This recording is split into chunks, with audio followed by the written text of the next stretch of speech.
আজকে আমরা আলোচনা করব বামন পুরাণের শেষ অংশ 41 থেকে 55। এসো কৃষ্ণের পথে। এই চ্যানেলটাকে যদি ভালো লাগে তাহলে সাবস্ক্রাইব করে রেখো, বেল আইকনটা বাজিয়ে দিও, বন্ধুদের মাঝে শেয়ার করে দিও।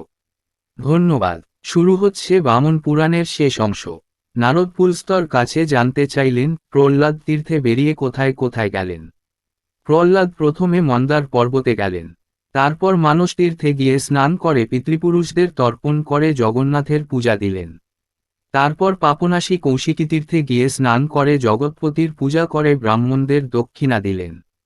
তারপর কৃষ্ণা নদীতে গিয়ে স্নান করে পিতৃপুরুষের তর্পণ করে হগ্রীবের পূজা করে হস্তিনাপুরে হাজির হলেন এবং স্নান করে গোবিন্দের অর্চনা করলেন। অবশেষে যমুনা নদীতে স্নান করে ত্রিবিক্রমের দর্শন করলেন। পুলস্ত্য এবার নারদকে পূর্বের কাহিনী বলতে আরম্ভ করলেন। পুরাকালে কাশ্যপের ঔরসে ধনুর গর্ভাজাত ধনু নামে এক পরাক্রমশালী অসুর ছিল। সে ব্রহ্মার কাছে দেবগণের অবদ্ধ হবার বর চাইল। ব্রহ্মার বর লাভের পর সে স্বর্গে এসে হাজির হল। চতুর্থ কলির প্রারম্ভেই ধুন্দু ইন্দ্রকে পরাজিত করে স্বর্গরাজ্য শাসন করতে লাগল। হিরণ্যকশিপু ও কুন্দু একত্রে প্রমোদবিহারে মন্দরাচলে গেলেন। দেবগণেরা দৈত্যদের উৎপাতে ব্রহ্মালোকে গিয়ে বাস করতে লাগল। ধন্ধুর কানে সেই কথা যাবার সাথে সাথে ব্রহ্মালোক দখল করার অভিপ্রায় সে দৈত্যদের বলল। তারা বলল, সে ভীষণ দুর্গম পথ, সেখানে যাওয়া বড় কঠিন। এর সহস্রযোজন দূরে এক মহালোক আছে যেখানে বহু মুনি ঋষি বাস করে। তাদের দৃষ্টিতে দৈত্যর জন্ম হয়। তার কোটি যোজন দূরে জনলোকের ধাম। তাদের বধ করার কেউ নেই। এই লোকের প্রায় কোটি যোজন দূরে সত্যালোকের সর্বদা সহস্র সূর্যকিরণ জড়িত হয়, সেখানে ভগবান সত্য বাস করেন। তাই ব্রহ্মলোকে যাওয়া অসম্ভব। অনুচরদের নিষেধেও ধুন্ধুর মন থেকে ইন্দ্রকে জয়ের ইচ্ছা গেল না। তখন সে শুক্রাচার্যকে জিজ্ঞেস করল, কি করলে আমি ব্রহ্মলোকে যেতে পারবে। শুক্রাচার্য তখন ইন্দ্রের বীরত্ব কাহিনী বলতে শুরু করল। পূর্বে ইন্দ্র 100 কোটি যজ্ঞ করার দরুন ব্রহ্মসভায় স্থান পান। তখন ধুন্দুও দক্ষিণা দান করে অশ্বমেধ যজ্ঞ করবেন ঠিক করলেন। এই যজ্ঞের মহত্বের কথা চিন্তা করে তিনি দৈত্যদের বললেন, নিধি, ব্রাহ্মণ ও গার্হস্থ্যদের ডেকে আনতে। তারা সকলে মিলে দেবিকা নদীর তীরে যাবেন। সেই নদী সর্বসিদ্ধির বিধাত্রী কর্ত্রী বলে প্রসিদ্ধ হবে। শুক্র এই প্রস্তাবে রাজি হলে সকলে দেবিকা তীর্থে গেল। শুক্রর কথা মতো ভৃগু ব্রাহ্মণ ও অন্যান্য শিষ্যরা ঋত্বিক হিসাবে ব্রতী হলেন। যজ্ঞের কাজ আরম্ভ হলে ঘোড়া ছেড়ে দেওয়া হল। মহাসুরগণ ওই ঘোড়াকে অনুসরণ করে চলল। যজ্ঞের ধোঁয়ায় দিকবিদিত ভরে উঠল। এই উগ্র গন্ধ ব্রহ্মলোকে এসে পৌঁছল। দেবতারা সব বুঝলেন এবং তারা জনার্দনের শরণাপন্ন হলেন এবং বললেন, ধুন্ধু সমগ্র ত্রিলোক দমন করে নিয়েছে। পিনাকপানি ভিন্ন কেউ নেই যে দেবতাদের রক্ষা করে। এখন আমরা স্বর্গলোক ত্যাগ করে ব্রহ্মলোকে বাস করছি এবং এই স্থানও করায়ত্ত করার জন্য ধুন্ধু অশ্বমেধ যজ্ঞ করছে। আপনি তাকে দমন করে আমাদের চিন্তামুক্ত করুন। জনার্দন দেবতাদের অভয় দিয়ে ধুন্ধুকে দমন করার ফন্দি করলেন। তিনি বামন রূপে দেবিকার জলে ভেসে চললেন এবং হাবুডুবু খেতে লাগলেন। ধুন্ধু ও অন্যান্য দৈত্য ঋষিরা তখন তা দেখে তাকে উদ্ধার করতে যজ্ঞ ফেলে ছুটে গেলেন। সকলে তাকে তুলে এনে তার পরিচয় জানতে চাইলে তিনি বললেন, আমি জনক ব্রাহ্মণের কনিষ্ঠ পুত্র। তার দাদা নেপ্রাভ্যাস, পিতা কৌতুকবশে তার নাম রাখে গতিভ্যাস। পিতার মৃত্যুর পর দেহ সৎকার করে ঘরে ফিরে ঘরের ভাগ চাইলে দাদা তাকে বলে যে তার কোনো অধিকার নেই।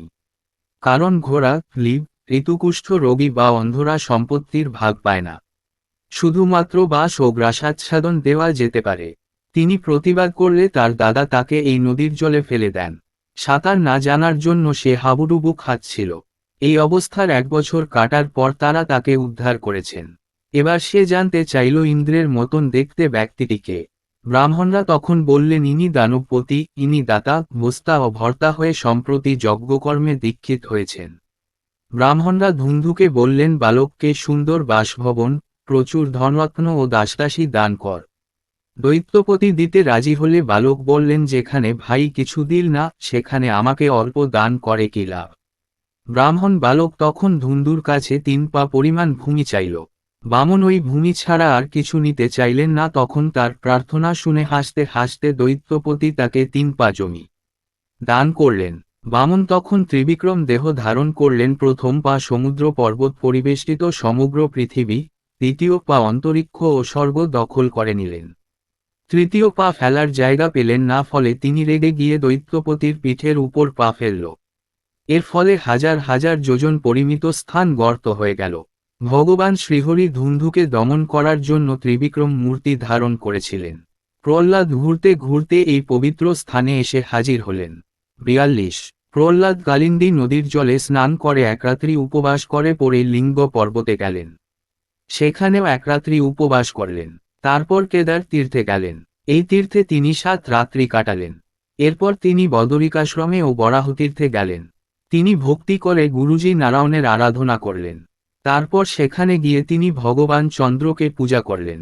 তারপর বিনাশতীর্থ দর্শন করে ইরাবতীতে গিয়ে জগন্নাথের দর্শন লাভ করলেন। সনাতন জগৎপতির আরাধনার ফলে প্রহ্লাদ ইরাবতী তীর্থে পুরুষোত্তম দিব্যরূপ লাভ করেছিলেন। ভৃগু এই তীর্থে আরাধনা করে কুষ্ঠরোগ থেকে মুক্ত হয়ে সন্তান লাভ করেন। নারদ জানতে চাইলেন পুরুষরা কিভাবে বিষ্ণুর উপাসনা করে নমনীয় রূপ লাভ করেন। এই ঘটনা প্রাচীনকালে ত্রেতাযুগের প্রারম্ভের। এই কাহিনী শুনলে পাপ দূর হয়। মদ্র নামক দেশে প্রচুর ব্রাহ্মণ বাস করত। এখানে সকল নামক নগরে ধর্ম নামে এক বণিক বাস করত। একসময় সে সৌরাষ্ট্র যাবার পথে মরুভূমিতে রাত্রি হয়ে গেলে একদল দস্যু তাদের আক্রমণ করল। তারা সব লুট করে নিল। বণিক মনের দুঃখে একা মরুভূমিতে ঘুরতে লাগল। দিকভ্রান্ত হয়ে ঘুরতে ঘুরতে কালক্রমে বণিক এক অরণ্যে এসে উপস্থিত হল। সেই সময় প্রকাণ্ড শমীগাছ আপনা থেকে তার সামনে আবির্ভূত হল। সেই গাছে কোনো পশু পাখি ছিল না। সে ওই গাছের নিচে শুয়ে ঘুমিয়ে পড়ল। দুপুরবেলা ঘুম ভাঙলে সে দেখল এক প্রেত নায়ক অপর এক প্রেত দ্বারা বাহিত হয়ে তার দিকে আসছে। প্রেত নায়ক তার পরিচয় জানতে চাইল। বণিক সংক্ষেপে সমস্ত কিছু বলল। তখন প্রেত নায়ক তাকে সান্ত্বনা দিয়ে বলল, ভাগ্য প্রসন্ন হলে পুনরায় সে অনেক অর্থ উপার্জন করবে।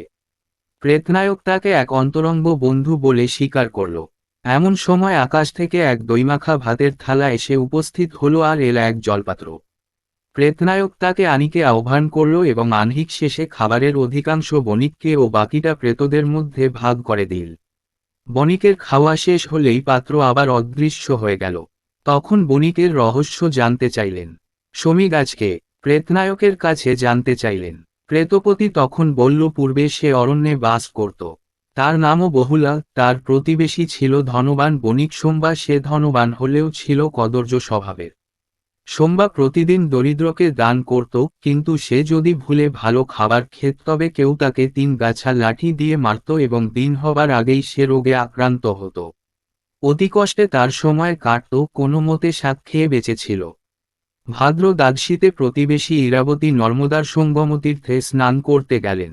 ব্রাহ্মণ ও ক্ষত্রিয়রা তাকে অনুসরণ করল। তিনি 70 বছর বেঁচে ছিলেন। তিনি জীবদ্দশায় কাপড়, ছাতা, জুতা, জলপাত্র, দই ভাত, মাটির থালা দান করার ফলে মৃত্যুর পরে প্রেত নায়ক হলেন। বাকিরা কিছু দান না করার ফলে প্রেত হল। তাই প্রতিদিন দুপুরে এই খাবার আপনা থেকেই উপস্থিত হয়। ছাতা দানের ফলে শমী গাছের উৎপত্তি, জুতা দানের জন্য প্রেত তার বাহন। প্রেত এরপর বণিককে বলল, কি করলে উভয়েরই মঙ্গল হবে। বণিক যদি গয়াতে গিয়ে তার নামে পিণ্ড দেন, তাহলেই তিনি প্রেত দশা মুক্ত হবেন। এই পিণ্ড দানের উপযুক্ত সময় হল শ্রাবণযুক্ত ভাদ্র মাসের শুক্ল পক্ষের দ্বাদশী। বণিককে এই কথা বলে সে গেল। এরপর বণিক সুরসেন দেশে এলেন। এখানে অনেক অর্থ উপার্জন করে তিনি গয়াতীর্থে গেলেন। এইখানে এসে তিনি সকলের নামে পিণ্ড দান করলেন। পিণ্ড দানের ফলে সকলে প্রেতদশা মুক্ত হয়ে ব্রহ্মলোক লাভ করল। তারপর এক সময় ঘরে ফেরার সময় বণিক মারা গেল এবং গন্ধর্ব লোকে স্থান লাভ করে দুর্লভ সুখ ভোগ করে। পরে পুনর্জন্ম লাভ করে সমগ্র পৃথিবীর সম্রাট পদে অধিষ্ঠিত হয়। পূর্বজন্মের কর্মফলে সে মৃত্যুর পর গুহ্যকলক লাভ করে এবং যথেচ্ছ সুখ ভোগ করে ক্ষত্রিয় রূপে মর্তে জন্মে শত্রুদের পরাজিত করে। কালক্রমে তার দেহাবসান হলে ইন্দ্রলোকে স্থান হয়। তার দীর্ঘকাল পরে অকাল নগরে ব্রাহ্মণ হয়ে জন্মায়। সে সুপণ্ডিত হলেও বিরাট ও কুৎসিত আকৃতি বিশিষ্ট হল। এক রূপবতী ব্রাহ্মণ কন্যার সঙ্গে তার বিবাহ হল। তার রূপের জন্য এর স্ত্রী তাকে অবজ্ঞা করত। ফলে সে সংসারে মোহত্যাগ করে ইরাবতী তীর্থে আশ্রম চলে গেল। প্রমাণ নক্ষত্র পুরুষব্রত পালন করে ও জলাশয়ের আরাধনা করে ব্রাহ্মণ সুন্দর চেহারা লাভ করে এবং পত্নীর সাথে সুখে কাল কাটতে লাগল। মৃত্যুর পর তিনি পুনরায় পুরুরবা রূপে আবির্ভূত হন। 43 নারদ জানতে চাইলেন পুরুরবা কিভাবে শ্রীপতির আরাধনা করেছিলেন। পুলস্ত্য তখন বললেন, মূলা নক্ষত্র ভগবানের চরণ যুগল, রোহিণী ও অশ্বিনী তার উরুযুগল, শ্লেষা নিতম্ব, ফাল্গুনী গুজ্জ, কৃত্তিকা কোমর, অনুরাধা উরু, ধনিষ্ঠা পিঠ, বিশাখা ভুজযুগল, হস্তকর যুগল, পুনাল গোড়ালি, পুষ্যা ঠোঁট, সাতি দাঁত, শতভিষা চোয়াল, চিত্রা নাক, প্রজাপতি চক্ষুযুগল এবং ইন্দ্র মাথার চুল এই হরির নক্ষত্রাঙ্গ। এবার সবাই ব্রতের নিয়ম চলতে লাগলেন। যথাবিধি পূজা করলে ইঙ্গিত বস্তু দান করেন হরি। চৈত্র মাসের শুক্লপক্ষের অষ্টমী তিথিতে চন্দ্রদেব মূলা নক্ষত্রে অবস্থান করলে হরির চরণ যুগল পূজা করতে হয় এবং ব্রাহ্মণদের ভোগ্যবস্তু দান করা উচিত। ভক্তি ভরে ভগবানের পূজা করে ব্রাহ্মণদের হবিষান্ন দান করতে হয়। অভিজ্ঞ ব্যক্তি সকল গুহ্যদেশ পূজা করবেন। গরুর দুধ নৈবেদ্য রূপে দিতে হয় এবং ব্রাহ্মণদের নানা রকম ভোজ্য দ্রব্য দান করতে হয়। জিতেন্দ্রীয় ব্যক্তি হরির কটি দেশ পূজা করবেন।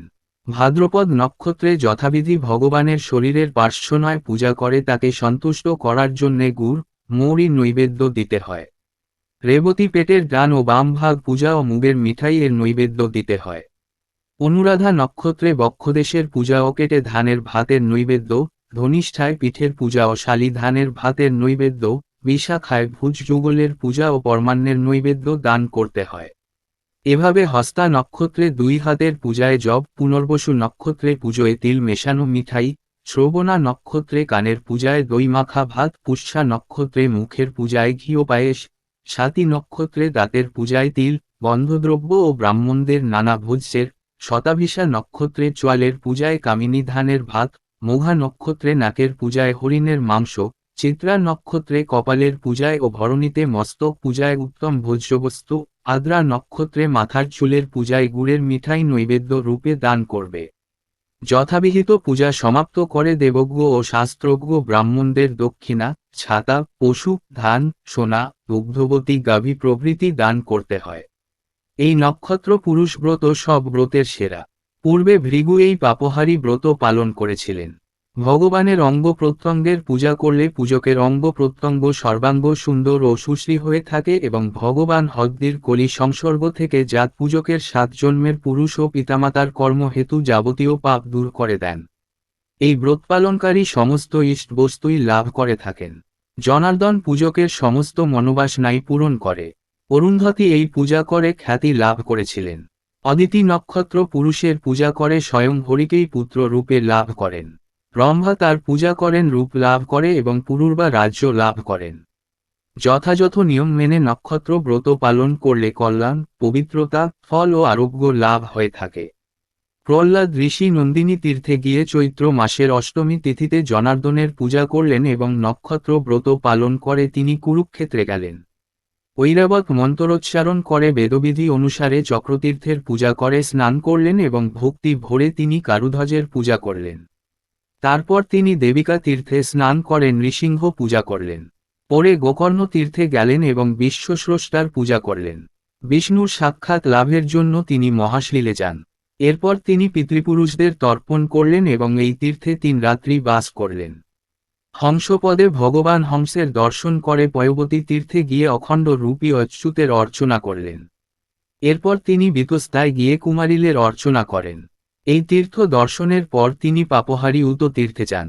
জগৎ কল্যাণে নিজ কন্যা কল্যাণী কপিলাকে সৃষ্টি করেন। সেই দেবহ্রদে স্নান করে বিধাতার পূজা করলেন। এরপর মণিমান তীর্থে গিয়ে স্নান করে ব্রহ্মার দর্শন লাভ করলেন। এই তীর্থে 6 রাত্রি বাস করলেন। তারপর তিনি মধুনন্দিনী তীর্থে হাজির হলেন। এখানে হর ও গোবিন্দের দর্শন লাভ করলেন। নারদ জানতে চাইলেন, শম্ভু কেন সুদর্শন চক্র ও বাসুদেব কেন শূল ধারণ করেছিলেন। পুলস্ত্য বললেন, কোনো এক সময় বিষ্ণু ধরাধামে অবতীর্ণ হবার কথা দেবতাদের বলেছিলেন। জলোদ্ভব নামে অসুর ব্রহ্মার আরাধনায় থেকে ঘোরতর তপস্যা আরম্ভ করে। ব্রহ্মা তাকে বর দিতে উদ্যত হন। ব্রহ্মার বরে জলোদ্ভব অসুর যুদ্ধে দেব দানবদের অজেয় হয়ে উঠল। অভিশাপেও তার অনিষ্ট করার ক্ষমতা কারো রইল না। এই মহাসুর ব্রহ্মার বলে অসীম প্রভাবশালী হয়ে সমস্ত দেবতা, মহর্ষি ও রাজাদের উপর অত্যাচার করতে লাগল। দানবের অত্যাচারে সকলের ক্রিয়াকর্মে লোপ পেতে বসল। দেবতারা ভূতলে চলে গেলেন। অবশেষে তারা হরির শরণাপন্ন হন। হরি তখন দেবতাদের সাথে নিয়ে হিমালয়ে ত্রিলোচন মহাদেবের কাছে গেলেন। হরি ও হর দুজনে পরামর্শ করে দেবতা ও ঋষিদের কল্যাণ সাধনের জন্যে শত্রু নিধনে কৃত সংকল্প হলেন। তারা নানা স্থানে দানবের খোঁজ করতে লাগলেন।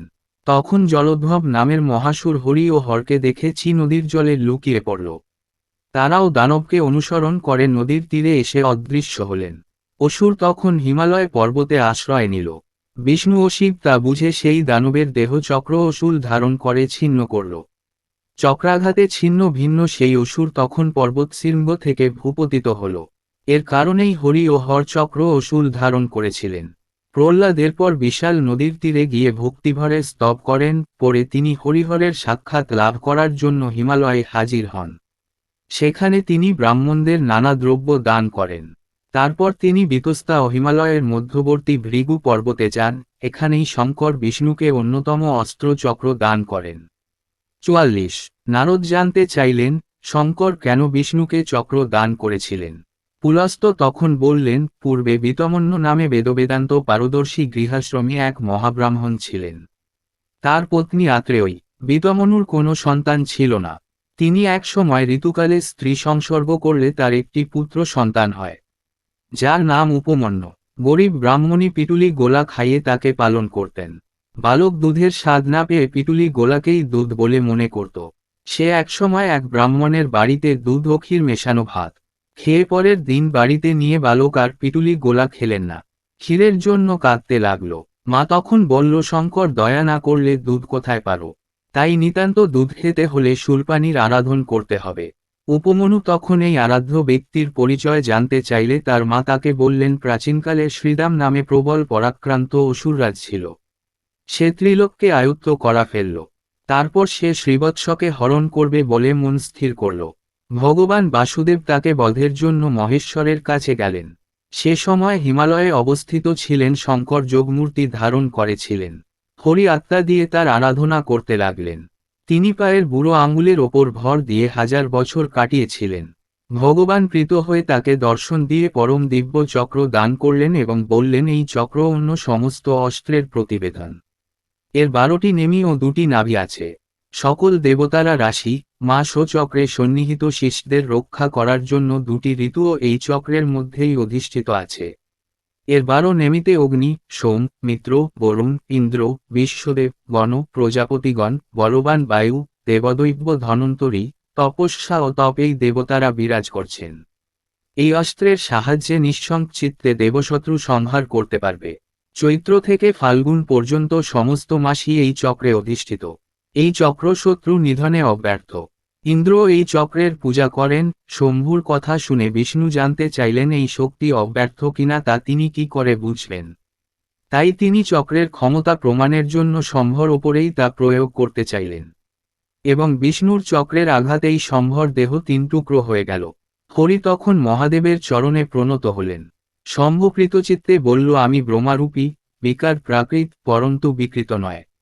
কারণ আমি অচ্ছেদ্য ও অসহ্য। ফলে তার 3 মন্ত্র থেকে হিরণ্যাক্ষ, সুবর্ণাক্ষ ও বিশ্বরূপাক্ষ প্রাদুর্ভূত হয়ে সমস্ত মানুষের কল্যাণ সাধন করবে। সুতরাং এবার তোমার শত্রু শ্রীদামকে গিয়ে বধ কর। মহাদেবের কথায় বিষ্ণু সুমেরু পর্বতে গিয়ে দানব শ্রীদামকে দেখতে পেলেন। তখন হরি সেই দৈত্যের দিকে চক্র নিক্ষেপ করলেন। মুহূর্তের মধ্যে চক্র দৈত্যের মাথা কেটে ফেলল। বিষ্ণু এরপর চক্র নিয়ে নিজ ভবনে চলে গেলেন। জননীর কাছে এই কাহিনী শুনে উপমনু ত্রিলোচনের আরাধনা করে প্রচুর পরিমাণে ক্ষীর খেতে পেল। ৪৫ প্রহ্লাদ এখানে স্নান করে ত্রিলোচন দেবের সাক্ষাৎ লাভ করে সুবর্ণপক্ষ দেবের অর্চনা করলেন। তারপর নৈমিষ তীর্থে গেলেন। গোমতী ও কন্যিতনাক্ষী নদীর মধ্যবর্তী স্থানে 30,000 পরম পবিত্র তীর্থক্ষেত্র আছে। সেখানে স্নান করে প্রহ্লাদ দেবদেবের যথাবিধি আরাধনা করলেন। পরে গোপতির দর্শন পাবার জন্য গয়াধামে গেলেন এবং স্নান করে পিতৃপুরুষগণ বাসুদেব ও গোদাধর ও গোপ মহাদেবের আরাধনা করলেন। সরজু নদীতে স্নান করে 1 রাত বাস করলেন। রজস্তু তীর্থে গিয়ে পিতৃপূজা ও পিণ্ড দান করে অজিতের দর্শন লাভ করে 6 রাত্রি বাস করলেন। তারপর যাত্রা করলেন মহেন্দ্র পর্বতের দক্ষিণ দিকে গিয়ে শম্ভু ও গোপালের সাক্ষাৎ পেলেন। তারপর সোমতীর্থে গিয়ে স্নান করলেন। মহাপর্বতে গিয়ে মহাসিন্ধুতে স্নান করে ভক্তিভরে বৈকুণ্ঠের অর্চনা করলেন এবং তর্পণ করলেন। তারপর তিনি পবিত্র পর্বতে ভগবান অপরাজিতের পূজা করে সেখান থেকে সুমেরু দেশে গেলেন এবং বিশ্বরূপের সাক্ষাৎ লাভ করলেন। সেখানে শম্ভু প্রমথদের দ্বারা পূজিত হয়ে বিশ্বরূপ প্রকাশ করেছিলেন। সেই পুণ্য জলে স্নান করে মহাত্মা প্রহ্লাদ মহাদেবের অর্চনা করেন। এরপর বিন্ধ্যাচলে চলে গেলেন। সেখানে বিশাখার জলে স্নান করে 3 রাত্রি বাস করলেন। তারপর অবন্তী নগরে গিয়ে শিপ্রা নদীর জলে স্নান করে বাসুদেবের পূজা করলেন। তারপর মহাদেবের সাক্ষাৎ লাভের আশায় যাত্রা করলেন। এই স্থানেই সর্বভূতহন্তা যমকে দগ্ধ করে রাজা শ্বেতকীকে রক্ষা করেছিলেন। এখানে দেবগণ সর্বদা মহাদেবের অর্চনা করেন। প্রমথগণ সর্বদা তাকে পরিবেষ্টিত করে রেখেছে। এই শ্মশানবাসী মহাদেবের পূজা করে প্রহ্লাদ নিধি অভিমুখে গেলেন। এখানে অমরেশ্বরের পূজা করলেন। সশ্রদ্ধচিত্তে কান্নকুজে তিনি হগ্রীবের দর্শন পেলেন এবং পাঞ্চাল দেশে গেলেন। এখানে পঞ্চালিখের দর্শন লাভ করে প্রয়াগ তীর্থে গেলেন। প্রয়াগে রুদ্র ও মাধবের পূজা করে সমগ্র মাস সেখানে থাকলেন। তারপর তিনি বারাণসী ধামে গিয়ে বিভিন্ন তীর্থে স্নান করে পিতৃদেবগণের অর্চনা করলেন এবং সমগ্র নগর প্রদক্ষিণ করে মাধবের পূজা করলেন। তারপর স্বয়ম্ভূর আরাধনা করলেন। এরপর মধুবনে গেলেন এবং সেখান থেকে এলেন পুষ্করারণ্যে। এখানে দেবতা ও পিতৃপুরুষের পূজা করলেন। পুলস্ত এই কাহিনী বর্ণনা করেছিলেন। 46 পুলস্ত বললেন, প্রহ্লাদ তীর্থ পর্যটনে বেরোলে বলি কুরুক্ষেত্র দর্শন করার জন্য যাত্রা করলেন। ওই পুণ্যতীর্থে মহাব্রাহ্মণদের আহ্বান জানালেন শুক্রাচার্য। তার আমন্ত্রণে অত্রি, গৌতম, কুশিক ও অঙ্গিরার বংশধর ও তত্ত্বদর্শী ব্রাহ্মণগণ কুরু জঙ্গলের উত্তর দিকে শতদ্রুর তীরে সমবেত হয়ে স্নান করে বিভাস তীর্থে হাজির হলেন। তারপর এরা কিরণ, বেগতি, ঈশ্বরী, দেবিকা ও পয়ন্নিত নদীর জলে স্নান করে ওপরে এসে নিজেদের প্রতিবিম্ব দেখে তারা বিস্মিত হলেন। তারা স্নান করে পুষ্করে ব্রহ্মার অর্চনা করে ত্রিলোক প্রসিদ্ধ সরস্বতী তীর্থে অবস্থিত কোটি তীর্থে গিয়ে বৃষধ্বজ রুদ্র কোটির দর্শন লাভ করলেন। তখন নৈমিষ মগধ, সিন্ধু, ধর্মারণ্য, পুষ্কর, দণ্ডকারণ্য, মেনা, তারকাস্থ ও দেবিকা তীর্থে বাসকারী ব্রাহ্মণরা তার দর্শন পাবার জন্য সেখানে এলেন। এদের সংখ্যা সেই স্থানে দেবদেব এদের ব্যাকুলতা দেখে কোটি মূর্তি ধারণ করলেন এবং তার নাম হল রুদ্রকোটি। প্রহ্লাদ এই কোটি তীর্থে স্নান করে রুদ্রের আরাধনা করলেন। তারপর কুরু জঙ্গল তীর্থে গিয়ে সরস্বতী নদীতে জলমগ্ন স্থানুর দর্শন পেলেন। পরে দশাশ্বমেধে স্নান করে তিনি দেবতা ও পিতৃগণের অর্চনা করে সহস্রলিঙ্গের পূজা করলেন। সোমতীর্থে পর্যটন করে তিনি ক্ষীরিপ বাসে হাজির হলেন। প্রহ্লাদ ক্ষীরিতরু প্রদক্ষিণ করে বরুণের পূজা করলেন। পদ্মাক্ষী নগরে গিয়ে মিত্রাবরুণ ও সূর্যের অর্চনা করলে কুমার ধারায় বিষ্ণুকে দর্শন করে কপিল ধামের উদ্দেশ্যে যাত্রা করলেন। এখানে কার্তিকের অর্চনা করে নর্মদা তীর্থে বাসুদেবের আরাধনা করে কোকা তীর্থে গেলেন। সেখানে বিষ্ণুর বরাহমূর্তির পূজা করে মধুদেশে প্রস্থান করলেন। নারীহ্রদে স্নান করে শান্তিবরের আরাধনা করলেন। কালাপ্রবগড় পর্বতে গিয়ে নীলকণ্ঠের সাক্ষাৎ লাভ করলেন। এরপর তিনি নীলতীর্থের জলে স্নান করে শুচিশুদ্ধ হয়ে প্রভাসে তীর্থে এলেন। এই তীর্থে সরস্বতী ও সাগর সঙ্গমে স্নান করে লোকপতি সোমেশ্বর মহাদেবের দর্শন লাভ করলেন। শঙ্কর ও বিষ্ণুর উপাসনা করলেন। তারপর ভীমের অর্চনা করে দারুবনে গেলেন এবং স্ত্রীলিঙ্গ দর্পণ ও পূজা করলেন। ব্রাহ্মণ তীর্থে ইন্দ্রের উপাসনা করে প্রাঞ্জতীর্থে এলেন এবং ভাবিতভাবে স্ত্রীনিবাণের অর্চনা করলেন। কুন্তি তীর্থ দর্শন করে মগধারণ্যে এসে বিশ্বেশ্বরের পূজা করলেন। ঝলমল তীর্থে ভদ্রকালীশ্বর বীরভদ্রের উপাসনা করে গিরিব্রজে গেলেন। গিরিব্রজে মহেশ্বরের আরাধনা করলেন। কামরূপ তীর্থের উদ্দেশ্যে যাত্রা করলেন। সেখানে দেবী দুর্গা ও শঙ্করের উপাসনা করলেন। মহাতীর্থে মহাদেবের পূজা করে ত্রিকূট পর্বতে গিয়ে চক্রপাণি বিষ্ণুর দর্শন পেলেন। প্রহ্লাদ এখানে 3 মাস বাস করলেন এবং ব্রাহ্মণদের সোনা দান করলেন। তারপর দণ্ডকারণ্যে এলেন এবং পুণ্ডরিকাক্ষের সাক্ষাৎ লাভ করে তার তলায় 3 রাত বাস করে সারশত স্তব পাঠ করলেন। সেখানে থেকে প্রহ্লাদ কানন শিবতীর্থ বরে গিয়ে হরিদর্শন করে 2টি স্তব গান করলেন। শুকরের মূর্তিধারী ও 2টি স্তব পাঠ করেছিলেন। এরপর প্রহ্লাদ শালগ্রাম তীর্থে গেলেন। বিষ্ণু এখানে স্থাবর স্তম্ভ সমূহে বিরাজ করছেন। পুলস্ত বললেন যে প্রাদের তীর্থযাত্রার বিবরণ শুনলে অকাল মৃত্যু থেকে মুক্তি ঘটে। 47 নারদ জানতে চাইলেন প্রহ্লাদ ভগবানের প্রতি যে গজেন্দ্র মুখ্যনাদি মন্ত্র জপ করেছিলেন তা প্রথমে পুলস্ত গজেন্দ্র মুখ্যন স্তব করলেন। পরে সারমৃত স্তব বলবেন। রত্নরাজি খচিত শ্রীমান ত্রিকূট পর্বত আছে, এই পর্বত সূর্যের দ্যুতি সম্পন্ন সুমেরুর পুত্র। ক্ষীরোদ সাগরের তরঙ্গরাশি এই পর্বতে শিলাতলে আছড়ে পড়ছে। পার্বত্য পাদদেশে বিচরণ করছে, এর গা বেয়ে ঝর্ণা নামছে। প্রমাণে বাস করে গন্ধর্ব, কিন্নর, যক্ষ, সিদ্ধ, চরণ, গুজ্জক, বিদ্যুধীর, সংযমী তপসী এবং বাঘ, নাগকেশর, কর্ণিকার, ব্যাল, আমলকি, পাইন, কদম ও আমচন্দন, শিমুর, শাল, তাল, তমাল, দেবদারু, অর্জুন, চাপা বৃক্ষরাজি এ স্থানের শোভা বাড়িয়ে তুলেছে। এর পাদদেশে হরিণ, বানর ঘুরে বেড়ায়। চকর ও ময়ূরনিনাদে এ স্থানে সর্বদা মুখরিত।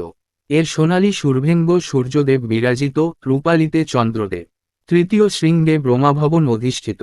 পাপী লোকেরা এই শৃঙ্গ দেখতে পায় না, এর উপর সরোবর আছে যার জলে এক ভয়ঙ্কর কুমির বাস করত।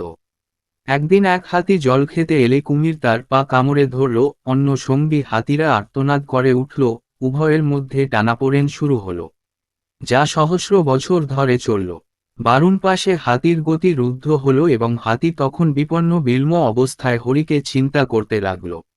গজেন্দ্র বলল, তিনি মূল প্রকৃতি, মহাত্মা, অজিত, অনাশ্রিত, নিষ্পৃহ, আদি, অনন্ত এক ও অব্যক্ত গুহ্যগুর, গুণবথী, অপ্রমেয় ও সতুল, শান্ত, নিশ্চিত, যশস্বী, সনাতন, পূর্বপুরুষ দেব, নির্গুণ ও গুণাত্মা, গোবিন্দ, পদ্মনাভ, সাংখ্য, জ্ঞানোদ্ভব, বিশ্বেশ্বর, বিশ্বদেব, হরি, নারায়ণ, পরমাত্মা, বামন, অমিত বিক্রম, ধনুর্ধর, অসিধারী, বাসুকী, নৃসিংহ, দেবশ্রেষ্ঠ, অম্বর, অচিন্ত, শয্যাসারী, যোগেশ্বর, ব্রহ্মারণ, ত্রিদানয়ন, লোকায়ন, আত্মহীনায়ন, নারায়ণ, আত্মবিতান বা যোগেশ্বর, অজ্ঞেয়, ক্ষেত্রজ্ঞ, বরেণ্য, স্বয়ম্ভু, বাসুদেব, অদৃশ্য, অচিন্ত, অব্যস্ত, অব্যয়, হিরণ্যনাথ, মহাবল, জনার্দন, বিষ্ণু, পীতাম্বরধারী, আদিত্য, রুদ্র, বসু, অশ্বিনীয়নয়ের প্রভাবগণ্ডী, ত্রিলোকেশ, সহস্র শিরা ও মহাযুকে প্রণাম।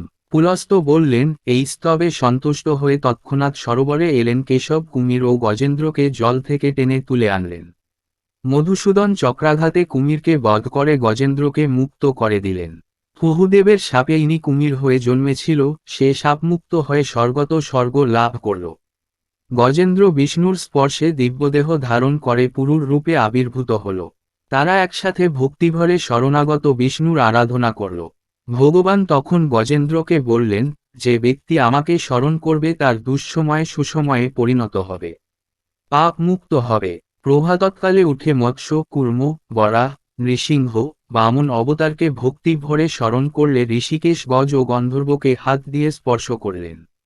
ব্রহ্মা বললেন, যে এই গজেন্দ্রমক্ষণ স্মরণ করবে যে সকল পাপ থেকে মুক্তি লাভ করবে এবং গজবন্ধনের মতো যাবতীয় বিপদ থেকে উদ্ধার পাবে। 48 পুলস্ত্য নারদকে বললেন, জনৈক ব্রাহ্মণ বিদ্বেষী ক্ষত্রিয় ছিল। সে ছিল হিংস্র ও অত্যাচারী। ব্রাহ্মণদের শ্রদ্ধা ও দেবতার উপাসনা করত না। মৃত্যুর পর এক ভয়ঙ্কর রাক্ষস হয়ে জন্মাল। এভাবে পাপ কাজে আসক্ত থেকে 100 বছর কেটে গেল। কোনো ভালো কাজেই তার অভিরুচি ছিল না। এরপর এর শরীরে বার্ধক্য দেখা দিল। সে এক তপস্বীকে নদীতীরে তপস্যা করতে দেখল। তিনি সতর্কভাবে আত্মরক্ষার ব্যবস্থা করেছিলেন। চক্রপাণি বিষ্ণু পূর্ব দিক রক্ষা করুন, গোদাপাণি বিষ্ণু দক্ষিণ দিক, খঙ্গধারী বিষ্ণু উত্তর দিকে, গাঙ্গধারী বিষ্ণু পশ্চিম দিক, ক্রোড়রূপী হরি ভূতলে, নরসিংহ অন্তরিক্ষে যেন তাকে রক্ষা করে। সুদর্শন চক্র প্রেত ও রাক্ষসদের সংহারক, সাঙ্গধনু মানুষ প্রেত শত্রুদলকে বিনাশ করুক, খঙ্গাঘাতে আমার শত্রুরা নিস্তেজ হয়ে পড়ুক। নিষ্ঠুর মানুষ বিষ্ণুর শঙ্খচক্রে আহত হয়ে শক্তিহীন হয়ে পড়ুক। যে প্রমথগণ ভোগ সুখ নষ্ট করে দেয় বিষ্ণুর চক্রাঘাতে আহত হোক। বাসুদেবের নামে গানে বুদ্ধি মন ও ইন্দ্রিয় সুস্বাস্থ্য লাভ করুক। আমার পিছনে, সামনে, দক্ষিণে, উত্তরে জনার্দন হরি অবস্থান করুন, তার নাম সংকীর্তনে কেউ যেন ক্লান্ত হয় না। আত্মরক্ষার জন্য বিষ্ণুর আরাধনা করে তাপস তপস্যামগ্ন হলেন। রাক্ষস তাকে আক্রমণ করার জন্য ছুটে গেল, কিন্তু তার রক্ষাকবচ রাক্ষসের গতিরোধ করল। সে নিশ্চল হয়ে 4 মাস দাঁড়িয়ে রইল। 4 মাস পরে তাপসের তপস্যা ভঙ্গ হলে সে রাক্ষসকে দেখল। রাক্ষস তখন বলহীন হয়েছে দেখে তাপস দয়া করে তার কারণ জানতে চাইলে রাক্ষস সব বলে নিজ কৃতকর্মের জন্য তার কাছে ক্ষমা চাইল এবং তার পূর্ব পাপের মুক্তি কামনা করল। রাক্ষসের কথায় ব্রাহ্মণ জানতে চাইল তার হঠাৎ ধর্মে মতি হল কিরূপে। তখন রাক্ষস বলল, ব্রাহ্মণ তাপসের সংসর্গেই তার মনে পরিবর্তন হয়েছে। তার মতো পাপীর মনেও অনুতাপ হচ্ছে। রাক্ষস পাপের জন্য মুক্তি কামনা করাই বহুক্ষণ চিন্তা করে। তিনি বললেন, পাপরাশি থেকে যত শীঘ্র মুক্তি লাভ করা যায় ততই উপকার বা মঙ্গলের পথ প্রশস্ত হয়। অন্য কোনো ব্রাহ্মণের কাছে তুমি পাপ মুক্তির উপায় জেনে নাও, বলে তাপস প্রস্থান করল। রাক্ষস খিদেও কাতর হয়েও কোনো প্রাণীবধ করল না। বেঁচে থাকার জন্য কেবল একটি জন্তু বধ করে খেতে লাগল। একদিন দারুণ ক্ষুধার্ত হয়ে এক মুনিবালককে দেখে তাকে খাবার জন্য ঝাঁপটে ধরল। তখন মুনিবালক প্রাণের আশা ছেড়ে বলল, তোমার মঙ্গল হোক। রাক্ষস বলল, সে ভীষণ ক্ষুধার্ত, তাই সে মুনিবালককে খেয়ে খিদে মেটাতে চায়। মুনিবালক বলল যে সে তার গুরুকে ফল দিয়ে ফিরে আসার পর যেন রাক্ষস তাকে খায়। রাক্ষস বলল, দিনের শেষে কেউ তার হাত থেকে অব্যাহতি পায় না, কারণ এটাই তার জীবিকা। রাক্ষস এখন তার হাত থেকে মুক্তি পাবার উপায় স্বরূপ মুনি বালককে বললেন। বাল্যকাল থেকে তার মন পাপাস্ত, ধর্মের প্রতি তার বিন্দুমাত্র আসক্তি ছিল না। তাই বাল্যকাল থেকে সমস্ত পাপের মুক্তির উপায় বলে দিতে হবে। মুনিপুত্র চিন্তিত হয়ে পড়লেন। নিরুপায় হয়ে অগ্নির শরণাপন্ন হলেন এবং বললেন, তিনি পিতামাতা অপেক্ষা গুরুকে বেশি মানেন। ভগবান পাবক যেন তাকে রক্ষা করেন। তার প্রার্থনায় অগ্নির আদেশে দেবী সরস্বতী এসে বালককে বললেন, তিনি জিভের ডগায় অধিষ্ঠিত থেকে রাক্ষসের পাপ মুক্তির উপায় বলে দেবেন। একথা বলেই বেদী রাক্ষসকে দেখা না দিয়ে অন্তর্হিত হলেন। তখন বালক বললেন, খুব ভোরে উঠে জপ এবং দুপুর ও বিকালে জপ করলে শান্তি ও পুষ্টি লাভ হবে। হরিকে স্মরণ করলে হরি পাপ হরণ করেন। যোগীরা যে বাসুদেবের ধ্যান করে থাকেন সেই স্বর্গগামী সর্বাধার পরব্রহ্মের স্মরণ নিলাম। যার সাক্ষাৎ লাভে রোগীদের পুনর্জন্ম হয় না। যাদের সুখ পরম্পরা থেকে পরম পুরুষের আবির্ভাব হয়েছিল, যে ধারা ধারণ করেছেন, দৈত্যরা যার হাতে নিহত হয়েছে, যে দেবতাদের বিপদে রক্ষা করেন, যিনি পাতাল ও ভূতলের সবকিছু সংহার করেন।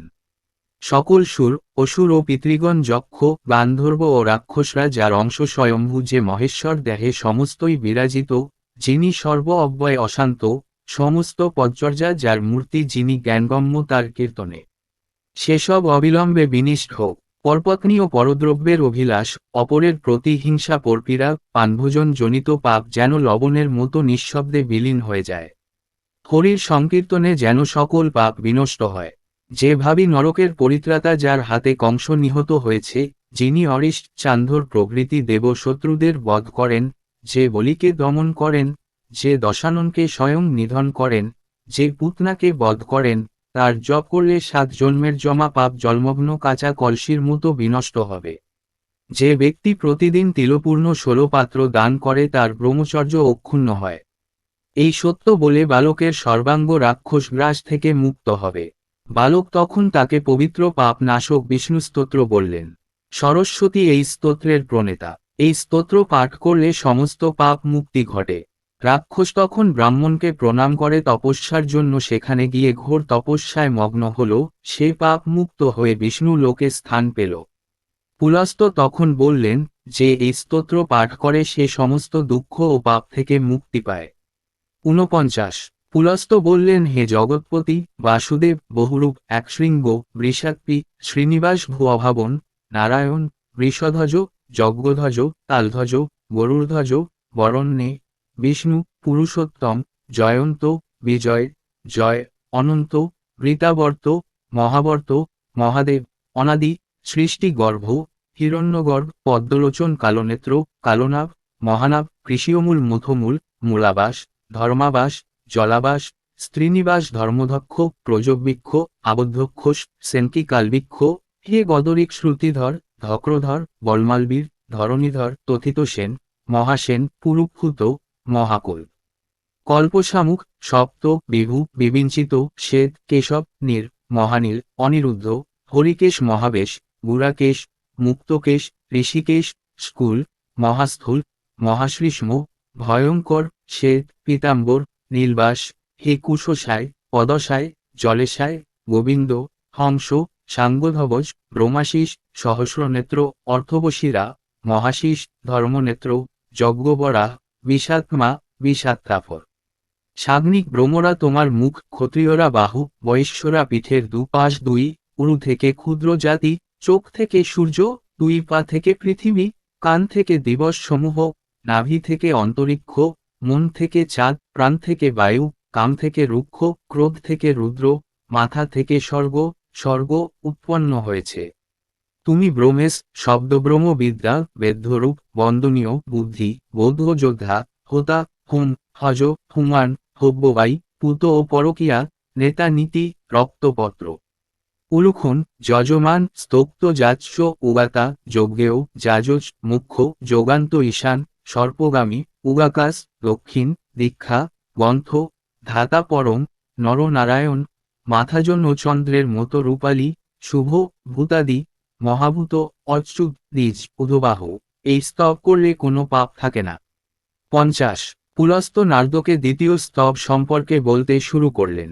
দেবেশ সূর্যকে নমস্কার করেন, ত্রিবিক্রম হয় শীর্ষ, গরুর বাহন, জয়েশ, নরসিংহ রূপধর, কুরুধ্বজ, কাম্পাল, অমণ্ড, ব্রাহ্মণ প্রিয়, অজিত, বিশ্বকর্মা, পুণ্ডরিক, শিব, বিষ্ণু, পীতাম্বর, সংমি, পাপকিরণ, স্থানু, ব্রহ্মপদী, ভূষণ, কপদী, শাসী, সূর্য, হংস, হাদকেশ্বর, মহাযোগী, ঈশ্বর, শ্রীনিবাস, পুরুষোত্তম, লকুরেশ্বর, কুন্দমালী, পঙ্কিজাসন, শশীব, উপেদ্র, অক্স্ত, গরুর, কপিল, ব্রহ্মব্রহ্মত্বপর, সুহাংশু, তপময়, ধর্মরাজ, সর্বভূত, গন্ধ, শান্ত, নির্মল, পাপনালকে প্রণাম করি, এই পাপ হন্তা দেবের শরণাপন্ন হলাম। অক্স্ত এই স্তোত্র পাঠ করেছিলেন। পুলস্ত্য বললেন, প্রহ্লাদ তীর্থস্থানে বেরোলে বলি কুরুক্ষেত্র দর্শনে যাত্রা করলেন। সেখানে শুক্রাচার্যের নিমন্ত্রণ গৌতম, কৌশিক, অঙ্গিরস, শাস্ত্রজ্ঞ ঋষিরা কুরুজঙ্গলের উত্তরে শতদ্রু নদীর উত্তর তীরে হাজির হয়ে স্নান করে দেবগণের পূজা করলেন। মহর্ষিরা কিরণ, ঐরাবতী, ঐশ্বরী, দেবিকা ও পয়সনীতে নেমে ওপারে উঠে নিজেদের প্রতিবিম্ব দেখে তার কারণ চিন্তা করে বিস্ময়ভরা মন নিয়ে চলে গেলেন।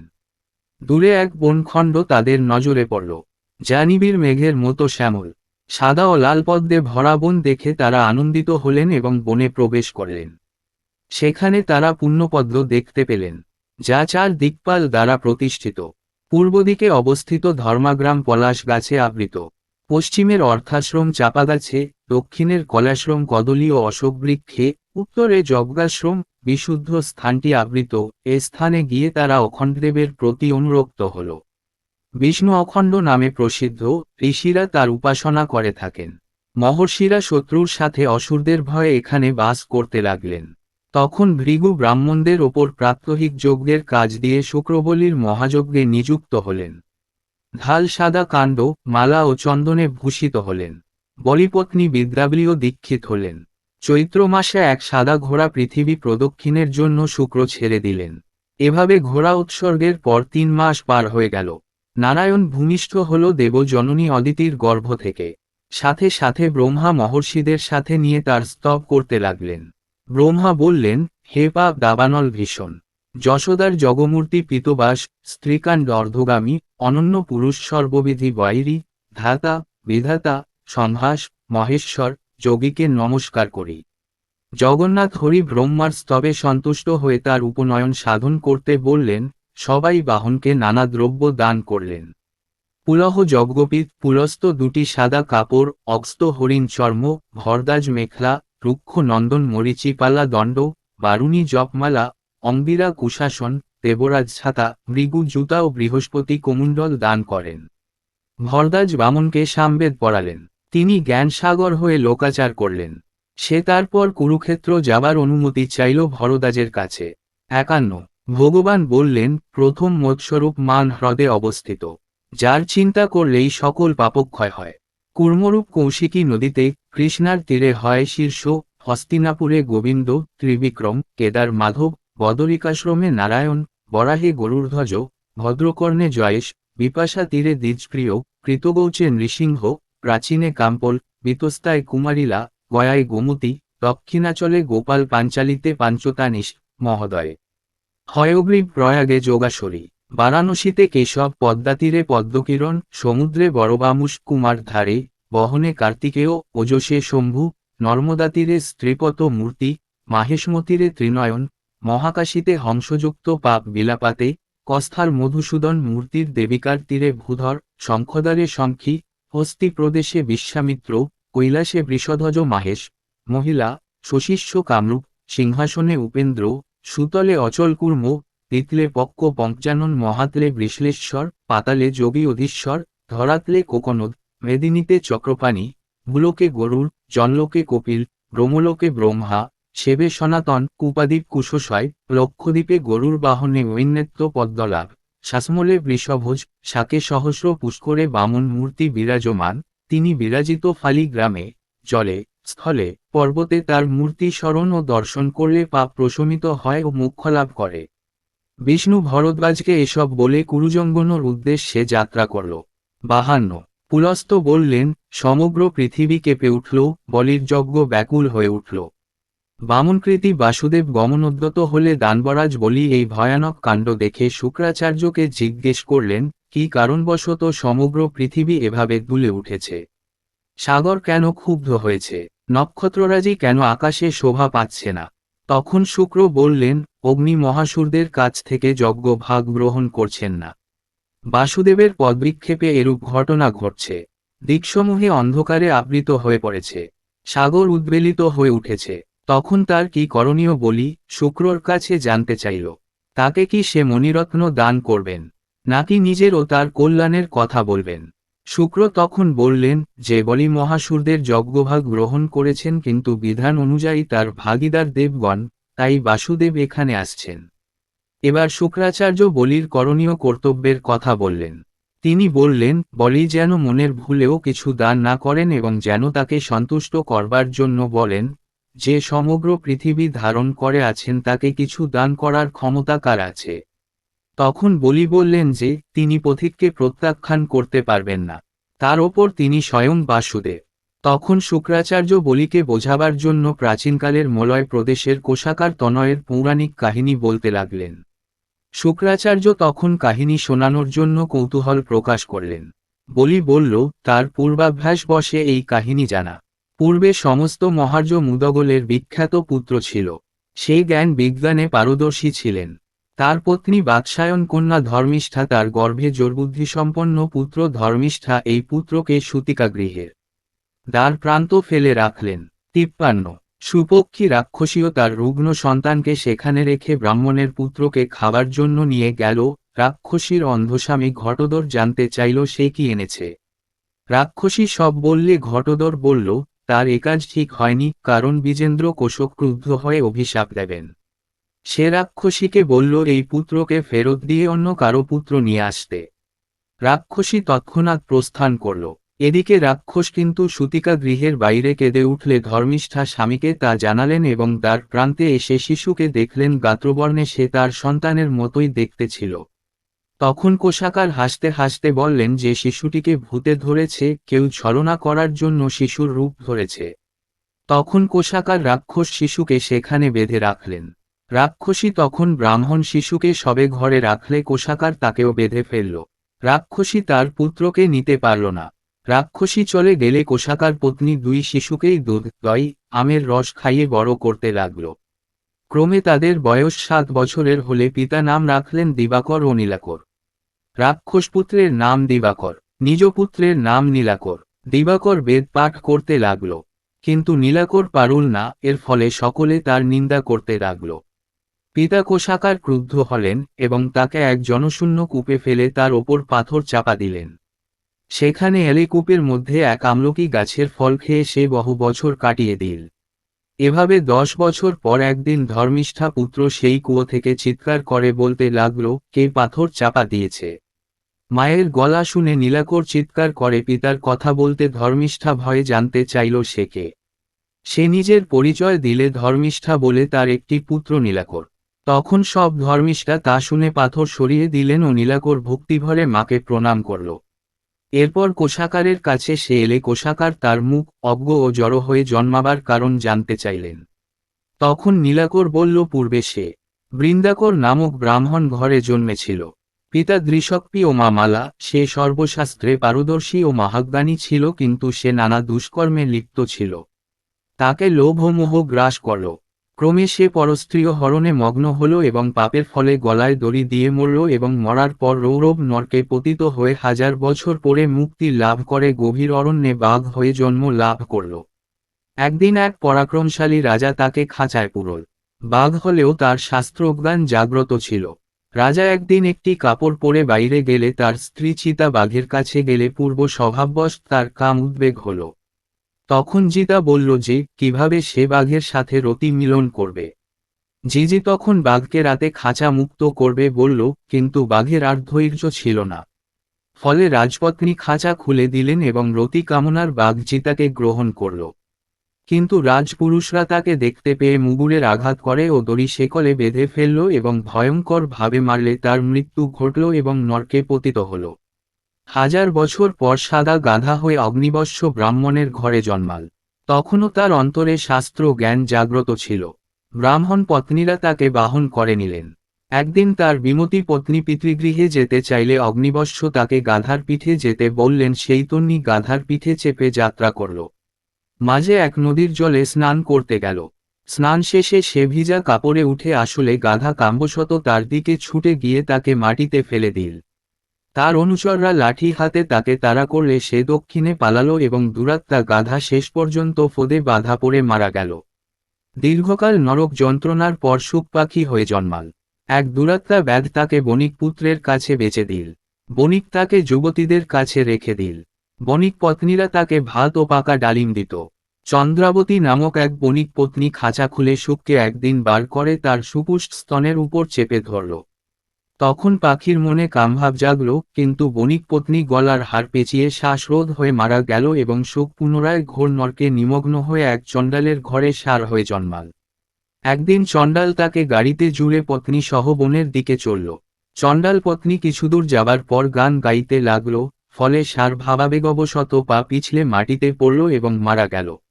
এবার সে 1000 বছর নরক যন্ত্রণা ভোগ করল। তারপর সে ব্রাহ্মণের ঘরে জন্মাল এবং শাস্ত্রের পূর্বাভ্যাস বসে তার বা শক্তি ফিরে এসেছে। ফলে সে কথা দিল আর পাপ কাজ করবে না। এখন শাস্ত্র পাঠই তার জীবিকা। তাই সে পাপ কাজ থেকে পুণ্য লাভের জন্য তপস্যা করে। নিশাকর তখন পবিত্র মুরারি সদনবদরী আশ্রমের উদ্দেশ্যে যাত্রা করল। সে পূর্ব জন্মের অভ্যাস ত্যাগ করতে প্রস্তুত হল। তাই দান না করলে অগ্নিদাহের মতো পাপ ঘটে। বলি নারায়ণের ধ্যানে শুক্রাচার্যকে একথা বলেছিলেন। 54 পুলস্ত বললেন, বামনাকৃতি বিষ্ণু বলির যজ্ঞস্থানে এসে উচ্চস্বরে বললেন, এই যজ্ঞের ঋত্বিকগণ ওকারযুক্ত বেদের প্রতিমূর্তি। অশ্বমেধ যজ্ঞ সব যজ্ঞের সেরা, তাই যা উচিত মনে করেন করুন। বলি তখন অর্ঘ্যপাত্র নিয়ে দেবের সামনে এসে দেবকে বললেন, আপনাকে কি দেব অনুগ্রহ করে বলুন। মধুসূদন ভরদ্বাজের দিকে তাকিয়ে বলিকে বললেন, যে তার পুরুর পুত্র যজ্ঞ করতে চান কিন্তু অবস্থান নেই, তাই বলিও যেন তাকে ত্রিপদভূমি দান করে। এরপর স্ত্রী ও পুত্রের দিকে তাকিয়ে রাজা বলি বলল যে এ শুধু আকারে বামন নয়, এর প্রার্থনাও ছোট, তাই মাত্র ত্রিপদ ভূমি চাইছে। বলি আবার হরিকে বললেন, আমার হাতি, ঘোড়া, ভূমি, দাসী, সোনা প্রচুর পরিমাণ আছে, আপনি যা চান বলুন। বলি তাকে বলল, রসাতল, পৃথিবী বা স্বর্গের মধ্যে যে কোন একটি চাইতে। কিন্তু বিষ্ণু তাকে কেবল 3 পা জমি দিতে বলল। বলি তখন জলপাত্র হাতে নিয়ে বিষ্ণুকে যেই 3 পা ভূমি দান করল, সাথে সাথে বিষ্ণুর করতলে দান করা জল পড়ল এবং তিনি জগন্ম মূর্তি ধারণ করলেন। এবং তার পায়ে ভূমি, অন্তরিক্ষ, জানুতে তপলোক, উরুতে মেরু, কোমরে কিছু দেবগণ, বস্তি প্রদেশে ও মাথায় মরুদ্গণ, পিত কামদেব, আস্তকয়ে প্রজাপতি, উদ্রে বামে 7 সমুদ্র, উঠবে সমগ্র লোক, বুক থেকে নাভিমূল পর্যন্ত গোমের নদী, কাঁধে রুদ্র, বাহুতে দিক, হাতে অষ্টবসু, হৃদয়ে ব্রহ্মা, অস্থিতে বজ্র, ঘাসে দেবমতো অদিতি, মুখমণ্ডলে সাগ্নিক ব্রাহ্মণ, নিচের ঠোঁটে সকল সংস্কার, ধর্ম, অর্থ, কাম ও মুখ্য সহ যাবতীয়, কপালে লক্ষ্মী, 2 কান, অশ্বিন কুমারের চোখের পাতায় কৃত্তিকা ও রোমরজিতে মহর্ষিগণ বিরাজ করতে লাগলেন। বিষ্ণু একটি মাত্র পাতে সমগ্র জগৎ দখল করে নিলেন। দ্বিতীয় পদক্ষেপে দেশের দক্ষিণে ও সূর্য বারে বিরাজ করত। তৃতীয় পায়ের অর্ধেকে স্বর্গলোকে মহালোক, জনলোক ও তপলোকে অধিকার করে। বাকি অর্ধেকে নভস্থল আবৃত করে ফেললেন। বিষ্ণু বিশাল আকার ধারণ করে ব্রহ্মাণ্ড ভেদ করে নিরালোকে চলে এলেন। তার পদদেশ থেকে এক ভয়ঙ্কর নদী উৎপন্ন হয়। অপ্সরা তাকে বিষ্ণুপদী নামে স্তব করতে লাগলেন। তৃতীয় পা সম্পূর্ণ না ফেলে সে বলিকে বাঁধবে বলল। তখন বলিপুত্র বান তাকে বলল, আমার সৃষ্টি অনুযায়ী পিতা আপনাকে দান করেছে, তবে কেন আপনি পিতাকে বাকচাতুরীতে আবদ্ধ করতে উদ্যত হয়েছেন? আমার পিতাকে আবদ্ধ করবেন না, কারণ আপনিই বলেছেন যজ্ঞপাত্রে দান করলে কল্যাণ হয়, বিষ্ণুকে দান করলে তো অশেষ ফল লাভ অবশ্যম্ভাবী। প্রথমে আপনি বামচরণে ত্রিপাদ ভূমি প্রার্থনা করে এখন কেন বিশাল আকৃতি ধারণ করেছেন? বলির পুত্রের কথা শুনে তার উত্তর দিলেন জনার্দন। প্রথমে তিনি তার শরীয় অনুসারে ত্রিপদ ভূমি দান করতে বলেছিলেন ও বলিও তাই করেছিলেন। কিন্তু বলি তো আমার দেহের পরিমাণ জানে, তবে কেন অসংকোচে দেহপ্রমাণ ভূমি দান করে বসল? তবে তোমার পিতার কল্যাণে সে অবশিষ্ট পদদয় দেবার ফলে সে কল্পকাল অবধি জীবিত থাকবেন। বিষ্ণু বানকে বললেন, সুতল নামক পাতালে গিয়ে নিরাময় দেহে বাস করতে। বলি বলল, সুতলে বাস করলে কোথা হতে ভোগরাশি আসবে? তখন বিষ্ণু তাকে ভোগদ্রব্যের কথা বললেন। অবৈধ দান বেদান্ত রহিত, শ্রাদ্ধ ও ব্রতবিহীন অধ্যয়ন অনুষ্ঠান করলে ফললাভ ঘটবে। তাছাড়া ইন্দোৎসবে অনুষ্ঠানে তোমার উদ্দেশ্যে আচারকষ্টি মহোৎসব প্রবর্তিত হবে। এই উৎসব দিনদান নামে বিখ্যাত হবে। জনগণ দ্বীপ জেলে পুষ্পার্ঘ্য দিয়ে সযত্নে অর্চনা করবে। তোমার রাজ্যের উৎসব স্বনামে খ্যাত হবে। বিষ্ণু এরপর প্রস্থান করলেন ও ইন্দ্রকে স্বর্গরাজ্য দান করলেন। দেবতারা যজ্ঞভাগ ভোজী হলেন। তিনি স্বর্গলোকে হাজির হলে শাস্ত্র মহাসুরদের সঙ্গে অন্তরিক্ষে সৌত নামক প্রসিদ্ধ পুরী নির্মাণ করে যথেচ্ছ বিচরণ করতে লাগলেন। ময়দানব ধাতুনির্মিত ত্রিপুর নামে নগরে তারক প্রভৃতি অসুর ও আত্মীয় স্বজনদের সঙ্গে যথেচ্ছভাবে বিরাজ করতে লাগল। বাসুদেব স্বর্গে গেলেন, বলি রসাতলে বন্দী হল। বান এক সুদৃঢ় শোণিত নামক নগর নির্মাণ করে অসুরসহ বাস করতে লাগল। বিষ্ণু এভাবে বলিকে বন্দী করেছিলেন। এই কাহিনী শুনলে পাপক্ষয় হয় এবং পুণ্য লাভ হয়। ৫৫ নারদ বললেন, তিনি জানতে চান বিষ্ণু ইন্দ্রকে স্বর্গরাজ্য দান করে কোথায় গেলেন। পুলস্ত্য বললেন, বিষ্ণু ব্রহ্মার কাছে গেলেন এবং ব্রহ্মা তার দেরির কারণ জানতে চাইলেন। বিষ্ণু বললেন তিনি বলিকে বন্দী করেছেন। ব্রহ্মা তখন তার উতযোজন বিস্তৃত আকৃতি দেখে নিজেও দীর্ঘ আকার ধারণ করে তাকে ভক্তিভরে প্রণাম করে স্তব করতে লাগলেন। হে দেবাদিদেব, বৃষবলি, তালধ্বজ, মহাসেন, কুরুকেন, নীলা, স্থল, পিত, শ্বেত, প্রীতিবাস, কুশয়, গোবিন্দ ওকার, বিশ্বদেবেন, বিষভূত, বিশ্বরূপ তোমা হতে উৎপন্ন, ব্রাহ্মণরা তোমার মুখ, ক্ষত্রিয় বাহু, বৈশ্য উরুযুগল এবং শূদ্র তোমার চরণ কমল থেকে উৎপন্ন হয়েছে। তোমার নাভিতে অন্তরিক্ষ, তোমার ক্রোধ থেকে শিব, মাথা থেকে স্বর্গ, দুই কান থেকে দিকসমূহ সমুৎপন্ন। তুমি নক্ষত্র, হুতাসন, পবিত্রা, ত্রাতা, অরণিদ্ধের, যজ্ঞ, গাজ্য, ধ্যাতা, মাধব, কালী, মিত্রবরণ, ভূতাদি মহাভূত, অন্তর্কতা তোমায় প্রণাম। ব্রহ্মার স্তবে তুষ্ট হয়ে বিষ্ণু তাকে বর চাইতে বললেন। তখন ব্রহ্মা বললেন, যে স্বয়ং বিষ্ণু যেন বামনরূপে চিরদিন তার ভবনে বিরাজ করেন। বিষ্ণুও তাই করলেন এবং সকলে তার পূজা করলেন। অপ্সরা নৃত্য ও দেবরমণীগণ গান করতে লাগলেন। বিষ্ণু স্বর্গে বামনরূপে সহস্রযোজন স্থান জুড়ে অবস্থান করলেন। পুলস্ত্য বললেন, বলি রসাতলে গিয়ে নির্মাণ করলেন এমন একটি পুরী, বা নানা মণি মাণিক্য খচিত ও বিশুদ্ধ স্ফটিকে নির্মিত। এর দ্বারদেশ মুক্তাজালে আবৃত। বলি এখানে পত্নীসহ সুখভোগ করতে লাগল। এই সময়ে বিষ্ণুর দৈত্যদেহ হরণকারী চক্র সেখানে এসে উপস্থিত হল এবং দৈত্যরা ভীত হল। তখন এক ঘোর কোলাহল শব্দ শোনা গেল এবং তা শুনে বলি তাড়াতাড়ি খম্ব তুলে নিতে বিন্ধ্যাকারী তাকে খম্ব কোষবদ্ধ করতে অনুরোধ করলেন। তখন তিনি চক্রের কথা বলিকে বললেন এবং এই চক্রের পূজা করতে বললেন। বলি তখন করজোরে চক্রের স্তব করতে লাগলেন। হরিচক্র স্তব করে বললেন, হরিচক্র সুদর্শন, সহস্রাংশু ও সহস্রাভ, যার তুঙ্গে শূলপাণি, আর মূলে হিমালয়, আর সমূহে ইন্দ্র, সূর্য, অগ্নি, জীব, বায়ু, জল, বাতাস ও আকাশ, যার নেমির বহিভাগে বাল্মীলাদি মুনিগণ বিরাজিত, সেই সুদর্শনকে প্রণাম করি। পিতৃ ও মাতৃকুলের পাপ হরণ করে নাও। তোমার নাম সংকীর্তনে আমার আপদ দূর হয়ে যাক, ব্যাধি বিনষ্ট হোক। বলির হাতে পূজা নিয়ে চক্র অসুর হরণ করে নিয়ে পাতালে চলে গেলেন এবং বলি বিপদগ্রস্ত হয়ে প্রহ্লাদকে স্মরণ করলেন। প্রহ্লাদ এলে তাকে অর্চনা করে বলি বলল যে, ভয়ানক বিপদে পড়েছি, উদ্ধার করুন। প্রহ্লাদ পুত্রের সুমতিতে তাকে ধন্যবাদ দিলেন। তিনি তখন বিধানের কথা বললেন। যারা ভব সাগরে পতিত, সংসার জালরূপ, বায়ুবেগে দিশেহারা, বিষম বিষয় সলিলে মগ্ন, তাদের পথে বিষ্ণুরূপ ভালোই আশ্রয়স্থল।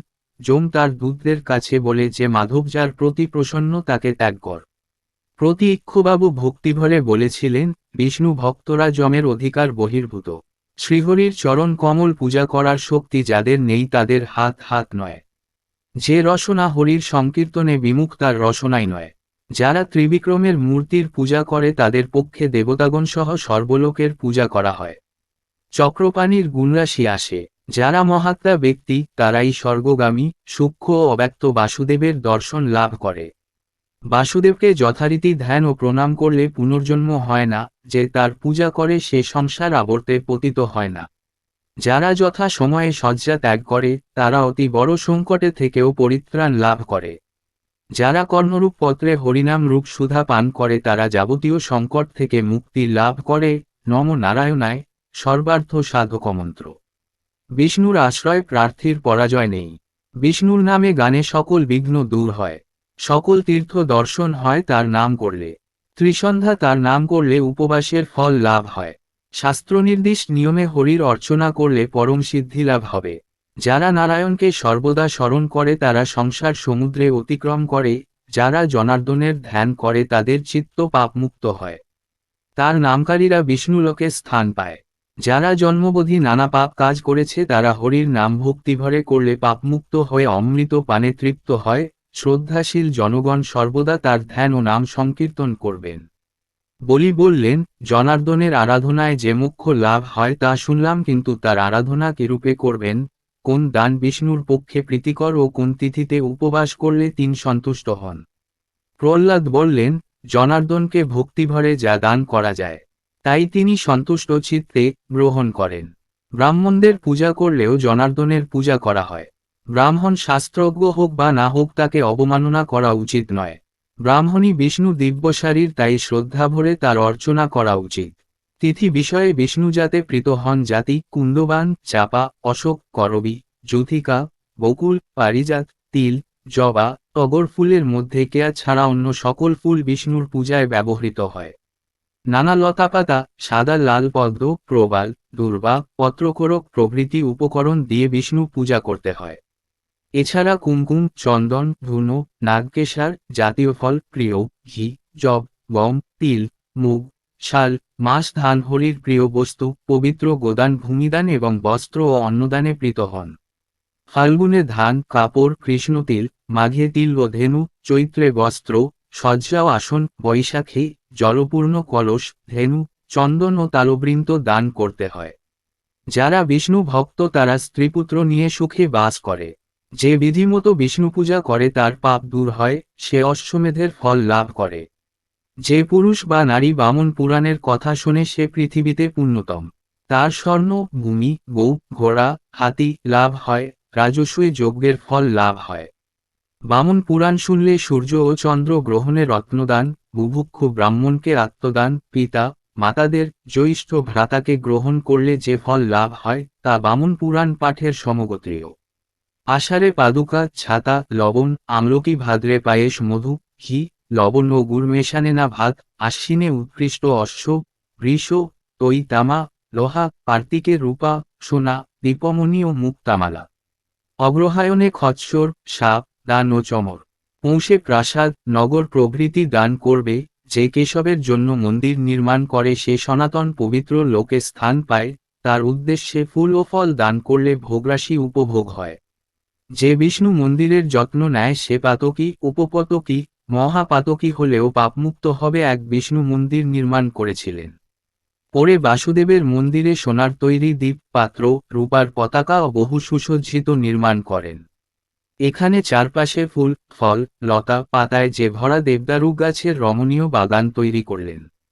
ফুলবাগান সহ সরিষার তেলের দ্বীপ দান করলে নরক উদ্ধার হয়। আশ্রয় বলি বললেন, হরি মন্দির তৈরি করে সযত্নে ব্রাহ্মণদের অর্চনা করতে, সদাচার পবিত্র চিত্তদের বস্ত্র, অলঙ্কার, রত্ন, ভূমি দান করে। ভগবান জগৎপতিকে আশ্রয় করলে তোমার কল্যাণ হবে ও অবসাদ মুক্ত হবে। পুলস্ত্য নারদকে বললেন, প্রহ্লাদ বলিকে উপদেশ দিয়ে নিজ নগরে ফিরে গেলেন। তারপর বলি দেবশিল্পীকে দিয়ে কেশব মন্দির নির্মাণ করলেন। তিনি ও তার স্ত্রী সেই মন্দির প্রত্যহ ধুয়ে মুছে পরিষ্কার করতেন। প্রত্যহ নিজে দীপে জ্বালিয়ে দিতেন এবং ধর্মীয় গান করতে লাগলেন। বলির ভক্তিকে জনার্দন সন্তুষ্ট হয়ে তাকে রক্ষার জন্য সচেষ্ট হলেন। তিনি দীপ্তমান মুষল নিয়ে বলির দ্বার রক্ষক হলেন। ফলে কোনো শত্রু প্রবেশ করতে পেল না। বলি নারায়ণের দ্বারদেশ দেখে তাকে প্রাসাদের অভ্যন্তরে পূজা করতে লাগলেন। প্রতিদিন হরির পাদপদ্ম পূজা ও নামগান করে তার কাল কাটতে লাগল। তার স্মৃতিপথ জাগরুক হল পিতামহ প্রহ্লাদের উপদেশে। এই উপদেশই হল পরলোকের পথ্য স্বরূপ। বয়োজ্যেষ্ঠদের উপদেশ আপাত মধুর না হলেও সুফল দান করে, পরিণাম সুখে ও নির্বিঘ্নে তার কাল কাটে। যে ব্যক্তি বৃদ্ধ ব্যক্তির উপদেশ অক্ষরে অক্ষরে পালন করে তা সর্ববিশেষ মুক্তির সমযুক্তি দেয়। সমর্ষের তৃপ্তির চেয়ে বৃদ্ধ ব্যক্তির উপদেশাবলী বেশি তৃপ্তিকর। যারা গুরুজনের উপদেশ অবহেলা করে তারা মরার মতো বেঁচে থাকে। তারা স্বজনের করুণার পাত্র হয়। যে ব্যক্তি কায়মনোবাক্যে গুরুজনের উপদেশ মানে তার সিদ্ধির লাভ ঘটে। এই বামন পুরাণ সবিস্তারে বললেন পুলস্ত, যা শুনলে ব্যাধি পাপদূর হয়। যে বিষ্ণুর প্রতি ভক্তিবান হয়ে বামন পুরাণ শোনে তাকে গো, ভূমি ও সোনা দান করতে হয়। এ ব্যাপারে অন্যথা হলে পুরাণ শ্রবণ নিফল। যে ব্রাহ্মণ ত্রিসন্ধ্যা এই পুরাণ শুনবে বা পাঠ করবে তার যাবতীয় সম্পদ লাভ হবে। দাড়ি সমাপ্ত।